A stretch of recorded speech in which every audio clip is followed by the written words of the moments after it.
Estimados oyentes, ¿cómo están? Nuevamente con ustedes el doctor Alberto Fernández en nuestro programa Musicalmente, programa emitido todos los lunes a las 2 de la tarde, hoy 28 de abril.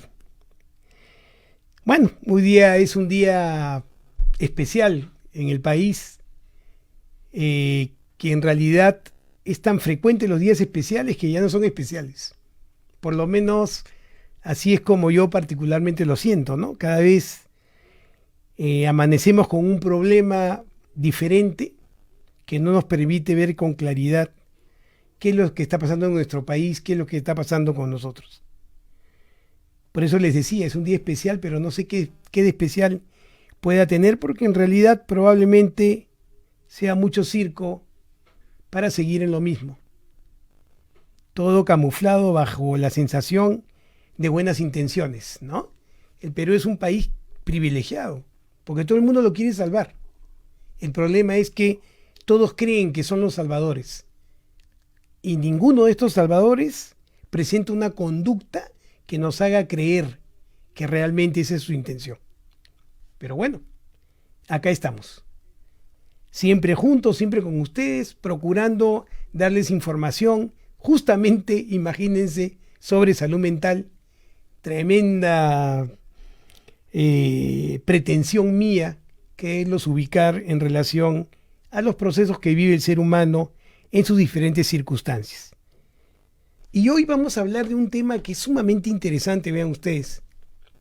Creo que nadie de quienes me escuchan, incluyéndome a mí por supuesto, ha vivido sin haber sentido en algún momento de su vida miedo a la muerte. Es casi natural en el ser humano este temor, porque, como yo les he manifestado muchas veces, probablemente lo que el ser humano tiene menos posibilidades de soportar es la incertidumbre, es no saber qué va a pasar, es no saber cómo va a venir el futuro, es no saber hacia dónde vamos.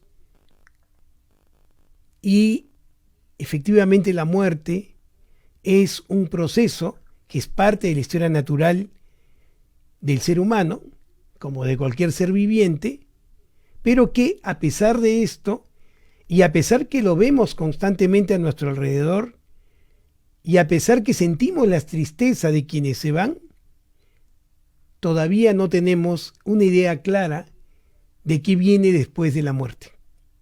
Y justamente esta incertidumbre hace que muchas personas le tengan terror a lo desconocido, le tengan terror a lo que va a pasar en la muerte o después de morir. Y muchas personas le tienen terror al propio proceso de la muerte. Yo he escuchado infinidad de veces a muchos amigos y pacientes que me han dicho: Alberto, yo quisiera morir rápido, morir de un infarto o de un accidente cerebrovascular, no pasar por todo el proceso de sufrimiento que genera una enfermedad crónica. Pero ¿saben cuál es la paradoja? Que inclusive muchas personas que están pasando por una enfermedad que inevitablemente los va a llevar a la muerte y pasan por el sufrimiento que genera esta enfermedad a través del dolor, a través del desgano, a través de la pérdida de la vitalidad, se aferran a seguir viviendo. ¿Qué es lo que hace que tengamos tanto temor a la muerte? Probablemente sea, como les digo, la incertidumbre, el no saber qué viene después. Y entonces, lógicamente, bajo esta incertidumbre, el ser humano naturalmente trata de encontrar explicaciones del por qué la muerte, del por qué sufrir antes de morir, de cómo debemos comportarnos para tener una mejor de morir. Como si de alguna forma nuestra conducta, conceptualizada cada uno por cómo debería vivir, nos asegurara un mejor futuro después de la muerte. Y entonces caminamos por procesos de fe,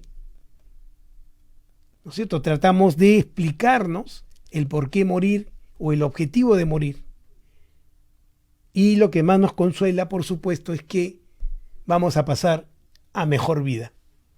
Una expresión que usamos frecuentemente y coloquialmente. Pero lo que es interesante que observen es que normalmente el ser humano no tiene en su cabeza el hecho de que en algún momento va a morir. Es más, cuando habla de su muerte, habla de un proceso que, por el tono de su voz y por la forma en que lo dice, pareciera que le espera el proceso, pero muy lejos. No lo ve cercano, ¿no? Por lo tanto, tiene mucho que hacer antes de la posibilidad de morir. Por eso que mucha gente dice que prefiere nunca saber cuándo va a morir, porque el solo saber que ese hecho se va a hacer concreto en un día determinado genera un sufrimiento indescriptible. Entonces es mejor no saber. Y en realidad nadie sabe cuándo va a morir. No es verdad que porque yo estoy enfermo voy a morir primero que alguien. No es verdad que si yo tengo una enfermedad heredada de mis padres, voy a vivir menos que otra persona. Nadie tiene claro cuándo va a morir, porque efectivamente las causas de muerte son múltiples, son incalculables. No necesariamente porque uno está sano, tiene asegurado el vivir muchos años, o al revés. Entonces, hay un mecanismo en el sistema nervioso que hace que estas preguntas constantes sobre la muerte, en la medida de lo posible, sean infrecuentes y que uno viva el día sin pensar en esta posibilidad. Pero hay un grupo de personas que no pueden evitar el pensar constantemente en la muerte y el sufrir por este pensamiento, al punto de paralizarlos, al punto de no hacer planes en el futuro porque piensan que no vale la pena, igual van a morir. Y entonces este miedo intenso a la posibilidad de la muerte o al proceso de morir es lo que se conoce como tanatofobia. El día de hoy vamos a hablar de la tanatofobia, o también conocida como miedo o ansiedad por la muerte. Seguro que muchos de los que me están escuchando, al pensar en la muerte, ¿no?, tienen diferentes formas de percibirla y diferentes formas de explicarla. Y la reunión de hoy, por supuesto, no tiene el objetivo de comunicarles cuál es el significado de la muerte, porque así como ustedes, yo no tengo la menor idea. Lo que sí tengo claro, y ustedes creo que también deberían transitar por esa claridad, es que somos privilegiados al vivir, y en ese sentido debemos disfrutar cada minuto de nuestra vida. Eso es lo que tenemos que hacer. No estoy diciendo vivir cada día como si fuera el último día. No. Esa es una frase que intenta de alguna forma transparentar el mensaje de siga usted viviendo. No lo tome literal. Lo importante es que cada vez que uno amanece y tiene el privilegio de ver la maravilla de la naturaleza, de voltear y encontrar un ser querido, tiene la posibilidad de poderse vincular, tiene la posibilidad de poder sentir felicidad al ver a los hijos crecer, al ver el cariño de los padres. Claramente nos demuestra que vivir es un privilegio y por lo tanto debemos disfrutar de ese vivir y no pensar que vamos a perder estas ventajas o estas posibilidades, porque entonces la propia perspectiva del morir no nos va a permitir gozar del privilegio de morir, de vivir, perdón. Aunque muchos conciben, y probablemente haya errado en la palabra por esto, que morir también probablemente sea parte de un privilegio. Bien, entonces, ¿qué se conoce como tanatofobia? Miren ustedes, tener algo de ansiedad sobre la muerte es una parte totalmente normal de la conducta humana. Por supuesto que sí. Sin embargo, para algunas, pensar sobre su propia muerte o el proceso de morir puede causar ansiedad o un miedo muy intenso. Una persona puede sentir extrema ansiedad y miedo cuando considera que la muerte es inevitable. También puede experimentar entonces miedo a la separación, miedo a enfrentar la pérdida o preocupación por dejar a los seres queridos. Hay gente que concibe la muerte como el dejar de estar con sus hijos. ¿Se dan cuenta? La posibilidad de perder el vínculo con las personas que aman. Otros conciben la muerte como el final de su propio proceso, con mucho temor a lo que vendría después, o lo que es mucho más difícil de concebir, que es que después de la muerte ya no haya nada. ¿Se dan cuenta? Entonces, pues, si nos ponemos a pensar y nos concentramos en el concepto de la muerte, probablemente el temor nos invada. Pero vean ustedes, el ser humano tiene una característica que es interesante. En general, saben ustedes, nosotros formamos parte de los mamíferos, por supuesto. Vean ustedes que los otros mamíferos, que nosotros podemos considerar inclusive especies inferiores, ¿no? Tienen, por el propio instinto de la supervivencia de la especie. ¿Qué significa? Que los otros mamíferos son capaces de sacrificar su propia vida por el bien del grupo. Tenemos ejemplos muy, muy interesantes. Les voy a contar. Por ejemplo, cuando felinos, leonas, por ejemplo, comienzan a corretear a una manada de cebras para alimentarse, las cebras no corren de manera desordenada, como aparentemente se ve cuando uno las ve correr. No. ¿Saben cómo corren?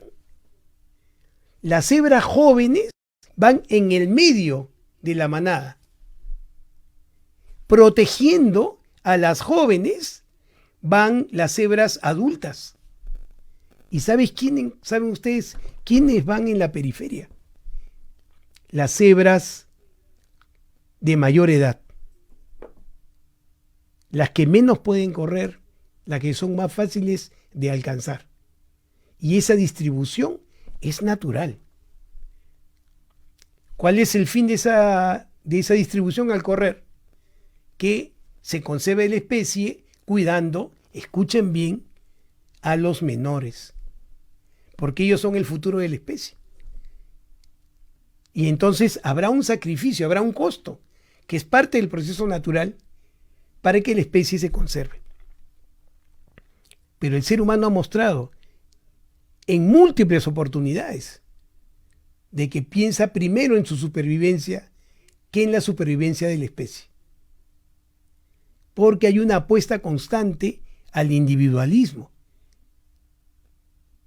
Muchas personas han vendido la idea o nos han querido hacer creer que el individualismo es parte de la libertad y la creatividad. Que el que no vive en grupo tiene más posibilidades de crear y de ser original. Y eso no es verdad.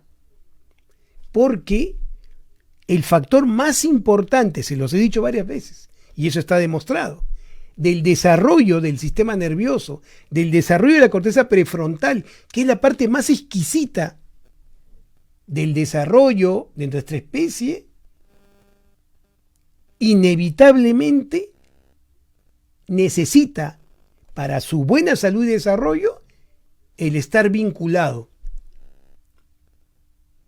Entonces, en realidad, la creatividad y la originalidad, o, por ejemplo, dentro de los cuadros de hipocondriasis, cuando yo siento un dolor de cabeza, inmediatamente me instalo en la posibilidad de que podría tener un tumor.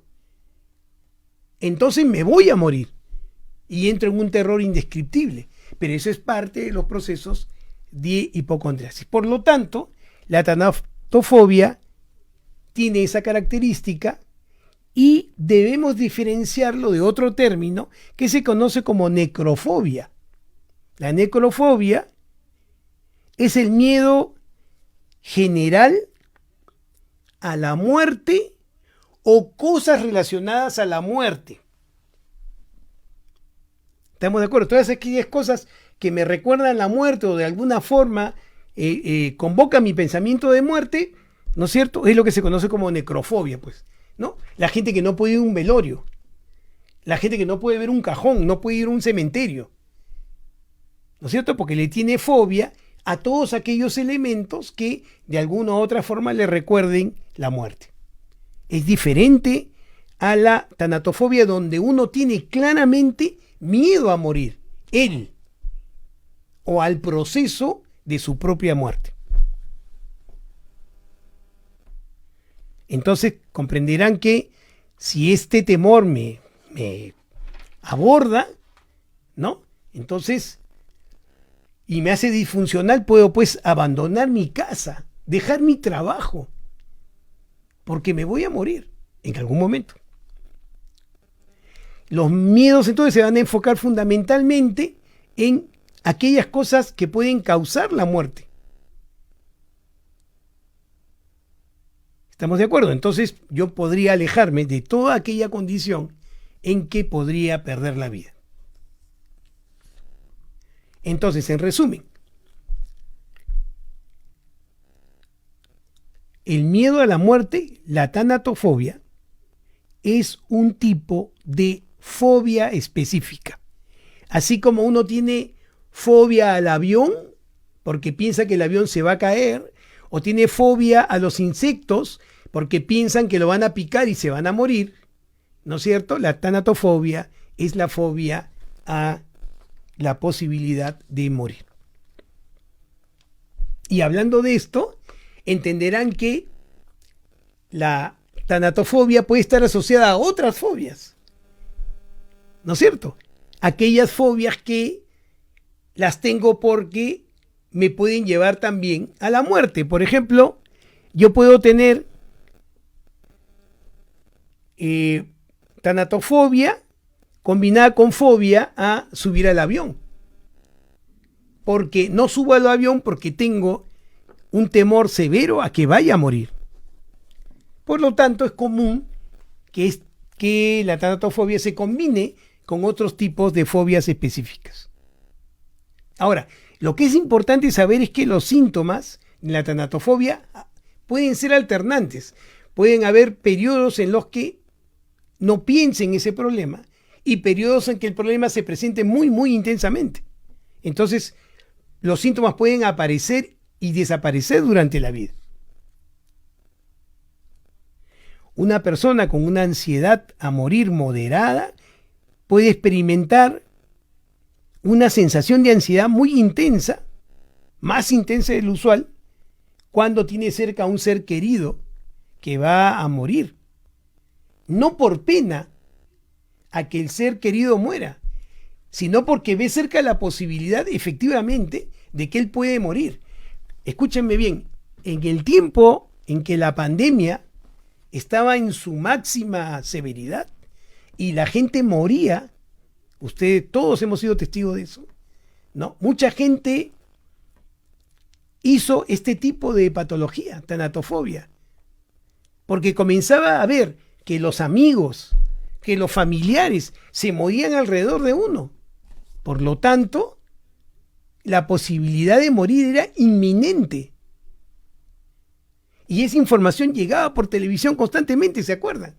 Si usted es hipertenso y usted es obeso y es diabético y fuma, usted se va a morir. Y entonces uno veía en televisión, ¿no?, cómo la gente estaba caminando y ¡pum!, se moría. Y uno comenzó a ver morir a la gente de su alrededor. Entonces mucha gente hizo tanatofobia, justamente por este proceso. ¿Estamos de acuerdo? Lógicamente, mucho más aquellas personas que tienen factores de riesgo para hacer tanatofobia. Ahora vamos a ver cuáles son estos factores de riesgo. Entonces, si nosotros tomamos en cuenta esto, veremos que estamos siempre dentro del universo de la ansiedad. Y ya saben ustedes que la ansiedad es una función normal del sistema nervioso, que se vuelve un trastorno cuando todos los procesos de la ansiedad se convocan y no hay nada que lo justifique. La ansiedad nos sirve, como les he comentado varias veces, para podernos adaptar a los cambios. La ansiedad nos sirve para enfrentar las situaciones nuevas, las situaciones de peligro, las situaciones de evaluación y poder estructurar conductas funcionales para resolver eso y aprender de esa conducta para que la próxima vez que nos enfrentemos a estas situaciones la podamos resolver sin problemas, porque ya sabemos cómo. La ansiedad es muy importante para la supervivencia individual y de la especie. Pero si la ansiedad se convoca sin nada que lo justifique, si esta preparación para la acción, para la defensa, se produce sin nada que lo justifique, estamos hablando entonces de un trastorno de ansiedad y en vez de ayudarnos a resolucionar problemas, más bien nos va a paralizar, nos va a hacer retroceder.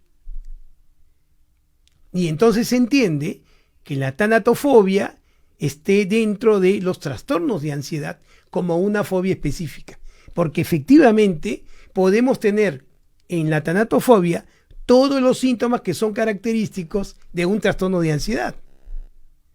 Si yo estoy en esta condición de tener miedo a morir, ¿no es cierto?, y por alguna razón pienso que va a ser pronto, tendré todos los síntomas propios de la ansiedad: pensamientos anticipatorios, preocupación excesiva. Puedo presentar problemas cardiovasculares, aumento de la presión arterial, taquicardia, sequedad de boca, fatiga,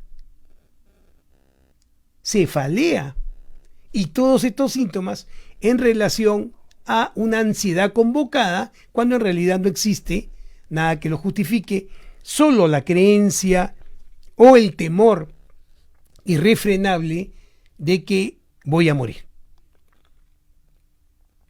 ¿Estamos de acuerdo? Entonces, entendido esto, podemos hablar de los factores de riesgo. ¿Cuáles son los factores de riesgo? ¿Quiénes tienen mayor probabilidad de hacer este tipo de fobia, de ser tanatofóbicos? Primero, está en relación con la edad.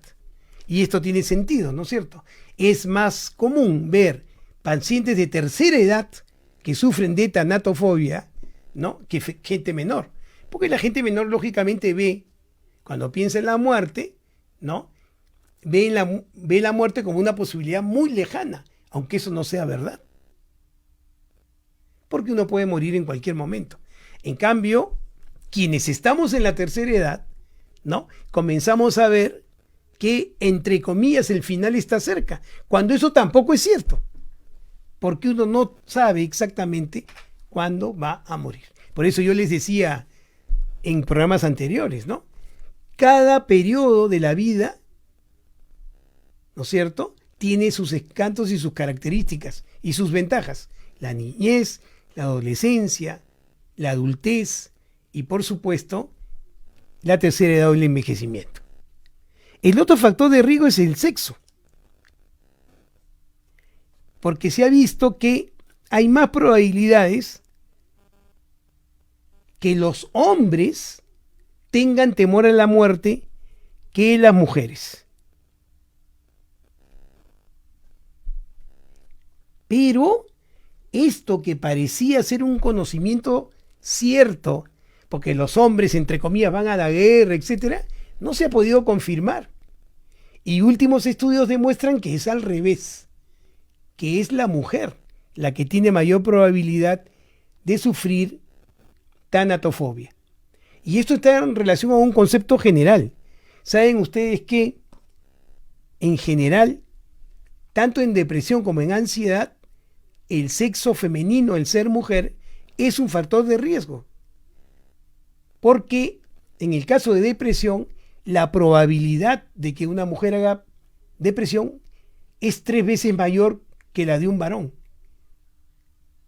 Y para hacer trastornos de ansiedad, entre 2 y 3 veces mayor riesgo. Entonces, parece que este patrón en relación a la probabilidad de hacer ansiedad, y que lógicamente entre los trastornos de ansiedad está la tanatofobia, seguiría siendo una regla en relación al sexo. Las mujeres tendrían un mayor riesgo. Yo creo que vamos a hacer un programa para ver por qué. Porque muchos cometen el error de pensar que la mujer puede deprimirse más que el varón porque es más débil. Y eso es un tremendo error de interpretación. Tremendo. O que la mujer hace más ansiedad porque es más temerosa. Y eso tampoco es cierto. Parece que tiene que ver más con aquellos mecanismos adaptativos de la mujer justamente para hacer aquellas cosas que son extraordinarias y que solo se ha instalado en la mujer como posibilidad. Estoy hablando de la reproducción, del embarazo y la lactancia. Pero eso lo podemos conversar después. Muy bien, y entonces parece que para este problema también el ser mujer es una dificultad o un factor de riesgo. Hay trastornos mentales, lógicamente, que pueden estar acompañados de tanatofobia, como hemos visto anteriormente. El trastorno depresivo mayor, o sea, la depresión, puede generar un temor irrefrenable a morir. El trastorno de estrés postraumático, como les había manifestado inicialmente. Las fobias específicas, ¿no?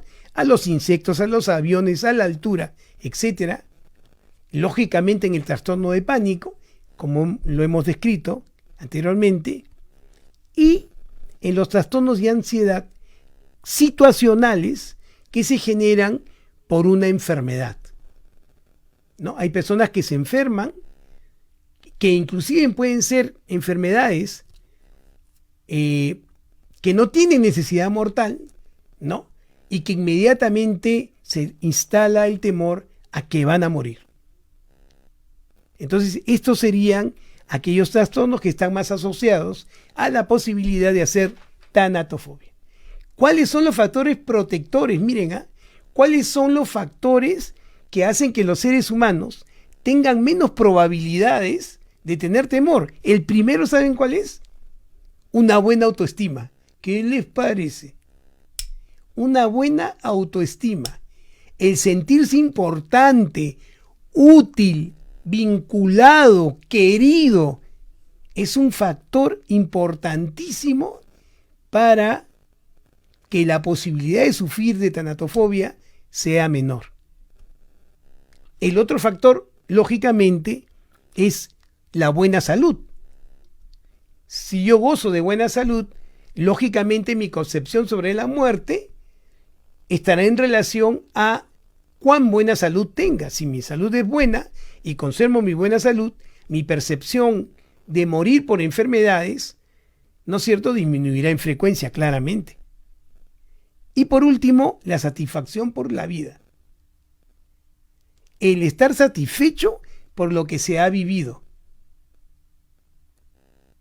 Y entonces yo, al estar satisfecho de lo que he hecho en vida, lógicamente puedo transitar sin mayor problemas hacia la muerte, porque tendré la sensación de que he hecho lo que tenía que hacer y que, habiendo cumplido mis objetivos o para lo que fui creado, pueda transitar hacia la muerte sin mayor problema, justamente con la percepción de que es un tránsito. ¿Se dan cuenta? Entonces, esas son las ventajas. Miren ustedes, hay un factor que me he salteado con respecto a los factores de riesgo y es, miren ustedes, para variar, y lo vemos constantemente en cada proceso del que conversamos en salud mental, el factor de riesgo más importante para la tanatofobia, ¿saben cuál es? El maltrato infantil, el abandono, el maltrato físico, la negligencia. Porque el niño crece entonces con la idea de que efectivamente no hay forma de que él vaya a recibir ayuda o vaya a ser protegido en la adultez. Y entonces la posibilidad de sentirse indefenso e instalar en su psique justamente de que va a morir y que es inevitable y tener ese pensamiento permanente va a tener relación con ese maltrato. Nuevamente, la llamada de atención con respecto a cómo debemos cuidar a los recién nacidos y el desarrollo de los niños. Recuerden a las cebras. ¿Quiénes van en el medio? Muy bien. Y entonces, bajo esa perspectiva, tenemos que plantear cómo deberíamos tratar este proceso. Ya saben ustedes, estamos en nuestro programa Musicalmente, pueden ustedes llamarnos al 512-61 o por supuesto a través de Facebook hacer sus preguntas correspondientes. 512-61. Discúlpenme, ya les he comentado que tengo un trastorno por déficit de atención y para aprenderme un número me demoro más que la posibilidad de poder trascender, por ejemplo. Muy bien. Entonces,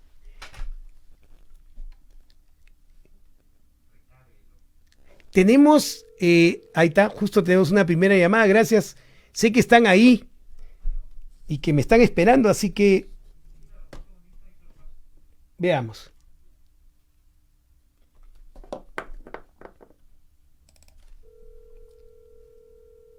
A ver, ahorita tenemos un problema técnico, así que vamos a esperar un poquito a ver lo de la llamada.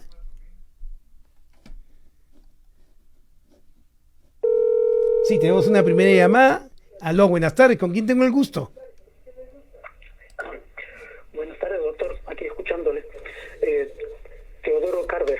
¿Qué tal, Teodoro? Cuéntame. Bien, 79 años.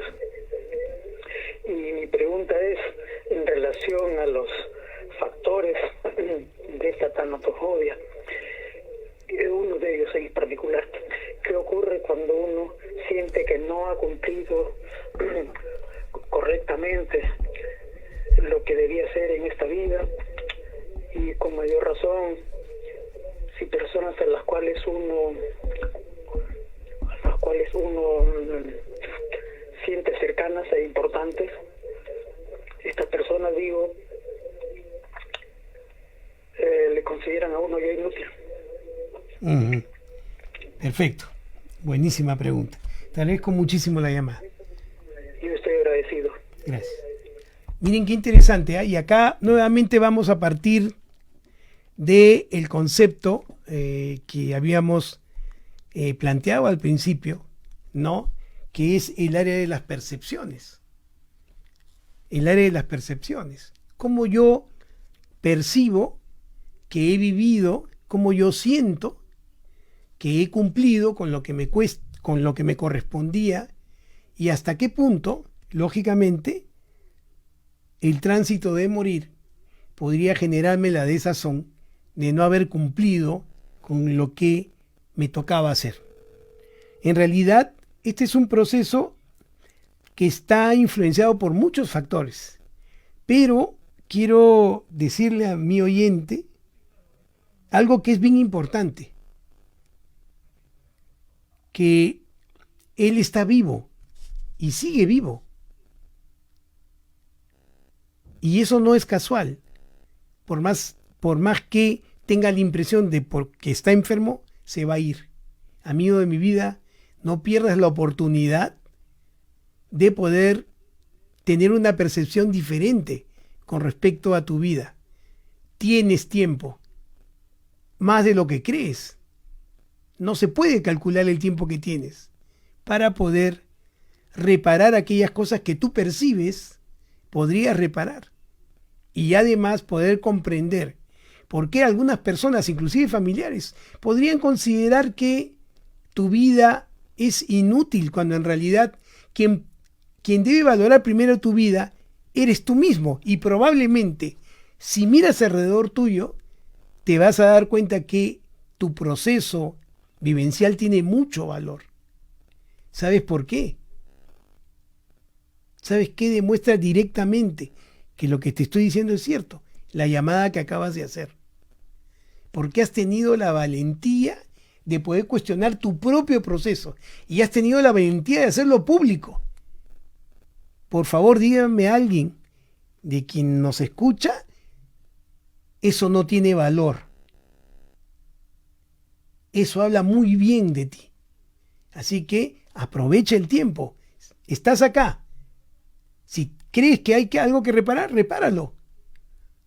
Y trata de ver a las personas que te rodean con una mayor capacidad de observación para que veas que todos los procesos están guiados por motivaciones, por vínculos. Trabaja en tus vínculos. No pienses que ya no hay tiempo para eso. Te equivocas. No sabes todo el tiempo que puedes tener. Tenemos otra llamada. Aló, buenas tardes. ¿Con quién tengo el gusto? Doctor Fernández, lo saluda Mari Carmen. Hola, Mari Carmen, ¿cómo estás? Oh, qué gusto de escucharlo, doctor. Igualmente, Mari Carmen. Qué tema tan importante, tan necesario sobre todo, ¿no? Porque la mayoría le tienen, con excepción de yo, por supuesto, ¿no? Por mi edad será, ¿no? 88 años encima, el terror que tienen algunas personas a la muerte, ¿no? Y seguramente que ahora que lo han escuchado, se han apaciguado los ánimos o han tenido que volver a la realidad, ¿no? Claro. Yo creo que esta pandemia, le hablo como adulto mayor, ¿no? Porque yo soy una persona de alto riesgo por mi fibrosis pulmonar. Entonces he pasado esta pandemia muy positivamente, como usted dice, ¿no? Con autoestima. Así es lo que siempre tengo, ¿no? Así es, Mari Carmen. Tengo muy alta la autoestima y me doy calidad de vida. Mari Carmen. ¿No? Y eso me ayuda. Una pregunta. Sí, doctor. ¿Cuánto tiempo nos conocemos, Mari Carmen? Desde que usted comenzó, pues, doctor. ¿No es cierto? Claro. Y tú me sigues llamando con alegría, sigues llamando contenta. No estás pensando que si tu pulmón, que si tu riñón. No es cierto? No. Tú disfrutas con tus amigas. Doctor, ¿Ah? Y también sabe, doctor, como le vuelvo a repetir, mi autoestima. Claro que sí. Yo me quiero, no importa que nadie me quiera, ¿no? Yo te quiero, Mari Carmen, no digas eso. Ay, gracias, doctor. No se vaya a poner celosa Pilar, ¿eh? No hay problema, no te preocupes. Mi colega nos entendemos. Tu colega. Ya, Mari Carmen, gracias Doctor, por llamar.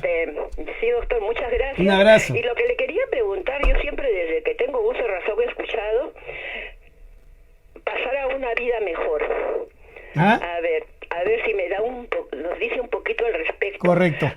Es un consuelo, es una forma de verdaderamente tomarlo este final. Correcto. En este mundo con una tranquilidad. Gracias. Correcto. Chao, Mari Carmen, un abrazo. Un fuerte abrazo. Chao. Y que sigan los éxitos. Gracias. Tenemos otra llamada. Aló, buenas tardes. ¿Con quién tengo el gusto? Buenas tardes, doctor. Le saluda Henry de nuevo. Hola, Henry. Mi opinión al respecto. Sí. El tema muy interesante de hoy día, el miedo a la muerte, que durante mucho tiempo a mí también me preocupaba y quería yo darle mi opinión al respecto. Después de mucho tiempo me descubrí, y es mi fe fuera de toda duda, de que realmente la muerte no es más que un paso a una nueva vida, es una transición. Morimos acá y nacemos en una nueva vida, en donde nosotros nos llevamos todos nuestros recuerdos, nuestras experiencias y la satisfacción de poder haber realizado nuestra misión en la vida.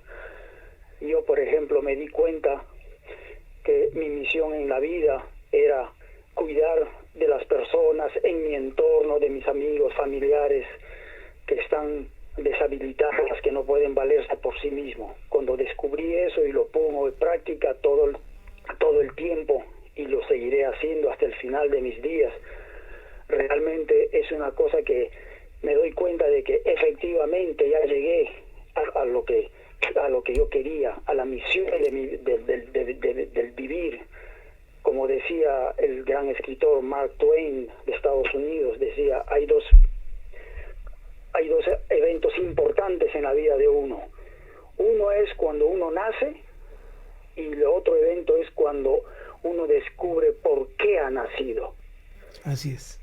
Y yo, por ejemplo, ya me di cuenta de cuál es mi misión en la vida, y me siento tan feliz, tan contento que la muerte no va a ser ningún motivo, porque no voy a morir. Lo que se va a morir es mi cuerpo físico, pero mi espíritu es mi fe, y eso está en todas las religiones, independientemente de cualquier creencia religiosa. El espíritu es inmortal, y uno se encuentra con todos sus familiares, amigos, personas que han fallecido antes, y realmente va a ser una sensación de júbilo el estar junto a ellos, y después de haber partido y haber llevado de que uno ha hecho lo mejor de su vida. Correcto. Ya. Te agradezco muchísimo la llamada y efectivamente estamos de acuerdo. Te mando un fuerte abrazo. Gracias, doctor, por darme la oportunidad de compartir mis experiencias. No, a ti por llamar. Ven, miren, qué interesante, porque en realidad se cumple lo que les acababa de decir, ¿no? Mari Carmen siempre nos llama, y ustedes, quienes nos siguen, son testigos. Mari Carmen, cada vez que llama, alegre, feliz, nos cuenta que ha salido, que su amiga, que fue, celebró, y ella dice, no estoy pendiente de quién me quiere. Yo me quiero. Y sigo disfrutando este privilegio de vivir. Vean ustedes. Y nuestro último oyente, miren el mensaje. Me preguntaba Mari Carmen, en realidad me ha preguntado qué hay después de la vida, de la muerte. Y en realidad, Mari Carmen, de lo que estoy seguro, que lo que puedo afirmar, es que parte de lo que hay después de la muerte es la trascendencia. Es como uno ha podido, de alguna u otra forma, influenciar a los demás. Y cómo estas personas van a llevar el mensaje justamente de cómo uno ha vivido todo lo más lejano en el tiempo posible. Sí hay algo después de la muerte, por supuesto, y es la trascendencia sobre el corazón de otros seres humanos. ¿Qué hay más allá de eso? Lo descubriremos juntos probablemente posteriormente. Tenemos otra llamada. Aló, ¿con quién tengo el gusto? Buenas tardes, doctor. Juana Rodríguez. Juanita. Cuéntame. Saludándolo y felicitándole por sus buenos temas que toca. Doctor, nosotros debemos de aprender de nuestros antepasados, sobre todo de nuestra cultura, ¿no? Cómo ellos rendían a la muerte, lo recibían bien, tenían una cosmobiología, y cada vez que celebran la muerte lo celebran con alegría, con sus canciones, danzas. El día de la muerte le llevan las comidas que ellos preferían. Es todo un acontecimiento, ¿no? Y no solamente acá en el Perú, sino también en México. Y yo pienso que nosotros como personas debemos de ya llegar a una edad y disfrutar, ¿no? Correcto. De lo que nos queda, porque a veces nosotros, yo, como madre, llegamos a una etapa en que ya hemos cumplido con los hijos, ya los hijos son profesionales, ya han enrumbado su camino. Entonces, es la mejor etapa para poder disfrutar, porque a veces cuando están chicos, jóvenes, una madre, bueno, siempre una madre nunca deja de ser madre, ¿no? Correcto. Pero ya llegamos a una edad en que podemos disfrutar y así tomar la vida como es y no estar pensando en cuando nos toca. Así es. Partir, Anita, ¿no? lo que pasa es que en nuestra edad lo que nos debe ocupar es ocuparnos de nosotros, te cuento. Eso es lo que nos toca, porque ya tú, como bien dices, Anita, has cumplido con lo que tú tenías que hacer y lo has hecho muy bien, y entonces lo que te toca ahora es vivir la felicidad de ese proceso y poderte premiar por eso. Y la mejor forma de premiarse es justamente agradecer cada día de la vida y sobre todo poder ver a aquellos que de alguna u otra forma han sido influenciados por ti para vivir mejor. Y el día que no estés, mi querida Anita, que espero sea dentro de mucho tiempo, ¿no es cierto? Quien te quiere, quienes te extrañan, te llevarán en su corazón y tú trascenderás todo el tiempo que sea importante para quienes te recuerden. Y eso puede ser muy largo, Anita. Así Sí, que doctor. viva usted Bueno, feliz doctor. como siempre. Sí, doctor, eso es lo que hay que no siempre tener en mente, de que nuestros familiares, las personas que nos conocen, no nos dejen morir, nos tengan siempre presentes. Así es, ¿no? así es. En su corazón. Así es, Anita. Un fuerte abrazo y gracias por doctor. llamar. Juana, doctor. Uy, Juanita, Anita, Juanita, es que yo te digo Juanita, pues Juanita. Entonces, Anita. hago una construcción de tu nombre y Anita queda. Gracias. Un fuerte abrazo, Juanita, un Hasta gusto luego. verte. Hasta luego. Muy bien. Miren ustedes.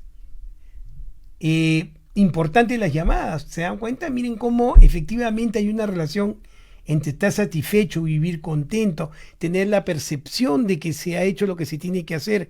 Y si no, ir a buscar y resolver lo que nos falta, justamente para poder sentir que vamos a trascender y que probablemente eso sea lo más maravilloso de transitar hasta al proceso natural que es el morir, ¿no? Hay que tomar eso siempre en cuenta. Yo quiero tomarme este tiempito para agradecer a quienes siempre nos acompañan en el Face, tanto en vivo como a través de sus mensajes, ¿no? A Pilar, que me pregunta, qué buena pregunta. Nos dice, ¿por qué cuando a alguien le dan un diagnóstico de una complicación, por ejemplo, un problema renal degenerativo o diabetes, obesidad mórbida, etcétera, se asusta, tiene miedo a morir, se cuida al inicio por temor y después se descuidan otra vez? Porque, mi querida Pilar, es bien rico comer, Pilar. Y entonces cuando uno le restringen al diabético, no coma dulces, le provoca comer. Y el susto dura el tiempo que comienza a saborear un buen dulce. Pero efectivamente, esto es un problema, ¿no? Uno tiene que cuidar su salud. Como les decía, la percepción de la muerte muchas veces está en relación a cuán saludable viva uno, ¿no? Porque ve la posibilidad de morir más alejada. Pero también es cierto que mucha gente que trata de disfrutar de todos los placeres de la vida sin cuidar su salud, usa la famosa frase, de algo me tengo que morir. Pero en realidad es un mecanismo defensivo para decir, yo creo que no me voy a morir de nada todavía y que me toca disfrutar. Yo creo que ambas posiciones tomadas en un justo medio puede hacer que yo tenga una buena salud y tenga un fraccionamiento o una toma de aquellas cosas que me generan placer de manera coherente. Aquello que me genera placer y que está asociado a mi salud es un buen placer. Aquello que me genera placer y daña mi salud probablemente esté reñido no solamente con la salud. Y entonces es menester de cada ser humano poder elegir qué cosa es lo mejor para él, porque además va a elegir qué cosa es lo mejor también para quienes lo rodean, ¿no? Nos dice Yolita, Tanatofobia, nuevo para mí, doctor. Yo conforme con que un día moriré y extrañaré lo bello de la vida. Todos mueren, grandes, chicos, pobres, ricos. No sé qué más hay, pero la vida tiene un final. Y por eso, mi querida Yolita, hay que disfrutarla y hay que vivirla con productividad y con empatía y aprecio. Carlos nos dice, buenas tardes. Tanatofobia, miedo a la muerte, buen tema. No puedo ver películas de Drácula ni de muertos. Años.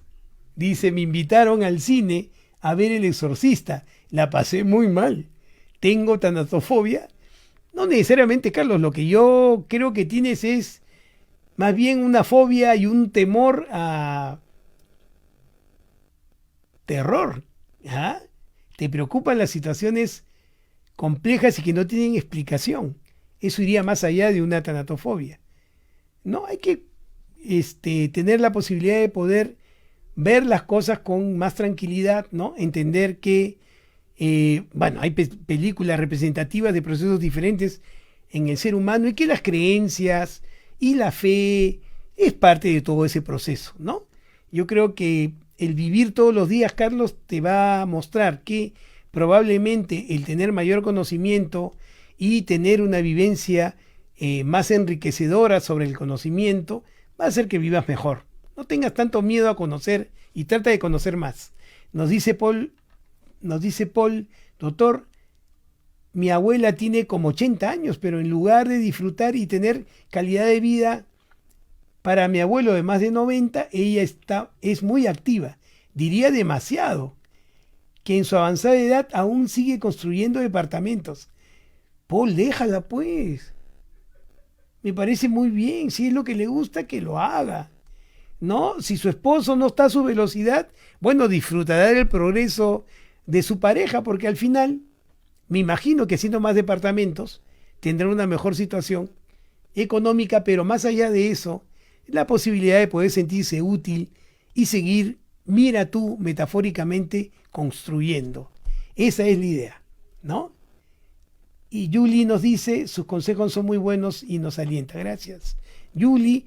Este tipo de procesos pueden tratarse con una terapia, sobre todo terapias de corte cognitivo-conductual, parecen funcionar muy bien, estas terapias de afrontamiento, ¿no? Y, bueno, en casos muy graves, la posibilidad de un tratamiento farmacológico, sobre todo en aquellos pacientes que tienen tanatofobia asociado a trastornos, a otros trastornos mentales como la depresión, como el trastorno de pánico, probablemente se beneficien de un tratamiento farmacológico.